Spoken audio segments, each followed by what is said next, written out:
petits-enfants de ton âge. Quand nous rendons visite à Chta, notre grand-mère, elle nous raconte de belles histoires. Clique sur le haut-parleur pour nous écouter. Se trouve près de la montagne Kandar, vit un méchant homme. Il ment toujours. Ses voisins ne l'aiment pas. Or, il prit l'âne de son cousin Ali pour aller au souk. Le méchant homme rentre ensuite chez lui. Il enferme l'âne dans une étable, puis s'en va dormir. Le lendemain, après une longue journée au souk, le méchant homme enferme la bête encore une fois et l'oublie. Ali vient reprendre son animal. Il est devenu maigre. Il est devenu maigre, Crie Ali. je ne sais pas. Je me suis occupé de lui. Qu'il était en bonne santé hier. Répond le méchant homme. Menteur! Dit l'âne difficilement. Le pauvre âne informe son ami la vipère. La vipère vient alors voir l'homme pour lui reprocher ce qu'il a fait. Pourquoi tu as laissé mon ami l'âne sans manger? Dit-elle sévèrement. Pourquoi tu as menti? Ajouta-t-elle. Le méchant homme qui avait un bâton à la main essaie de frapper la vipère. Il veut la tuer. Heureusement que la vipère est agile. Elle s'enfuit rapidement et va informer son ami le hérisson. Le hérisson est très respecté par les habitants du village. Il est sage et intelligent. Il vient rencontrer le méchant homme. Pourquoi tu as voulu tuer mon ami la vipère? Crie le hérisson.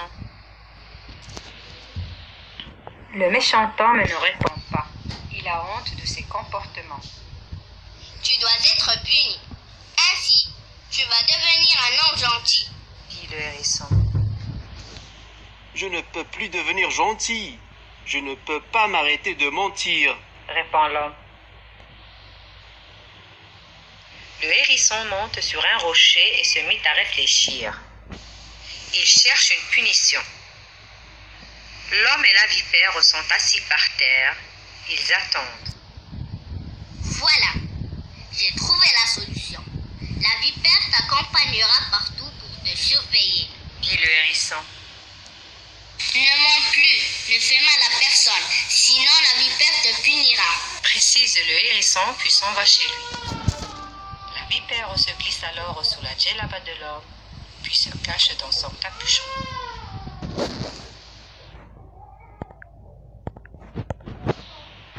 L'homme reste longtemps assis. Il est triste. Il se lève ensuite pour marcher. Quand il s'approche de la rivière, l'âne le voit et s'approche de lui. L'âne est en colère. Il n'aime pas cet homme. Il crie furieusement. Éloigne-toi de chez nous, et tout de suite. Je dois passer par là pour aller au village qui se trouve de l'autre côté de la rivière. Je suis invité là-bas. Réplique-t-il rapidement. Il a encore menti. La vipère sort du capuchon de la djellaba et s'enroule autour du cou de l'homme. L'homme crie de toutes ses forces. Tu es folle? Tu vas me tuer, vipère. Lâche-moi tout de suite. La vipère serre de plus en plus fort. L'homme a peur. Il a très peur. Le hérisson m'a demandé de te surveiller et de te punir quand tu mens ou quand tu fais du mal à quelqu'un. Alors, ma punition est de m'enrouler autour de ton cou. Répond sévèrement la vipère. L'homme a très peur. Il prie la vipère de le libérer. Il lui promet qu'il ne va plus mentir, mais elle refuse de le lâcher. L'homme va chez le hérisson et lui demande de l'aider. Il respire mal. Cette fois-ci, il était sincère. L'homme regrette tout ce qu'il a fait. Le sage hérisson demande à la vipère de le libérer. Depuis ce jour, il est devenu très gentil. Tous les habitants l'aiment et le respectent. L'histoire est finie. Nous allons te poser quelques questions de compréhension. Pour chaque question, Clique sur le bouton qui se trouve devant la bonne réponse. Allons-y.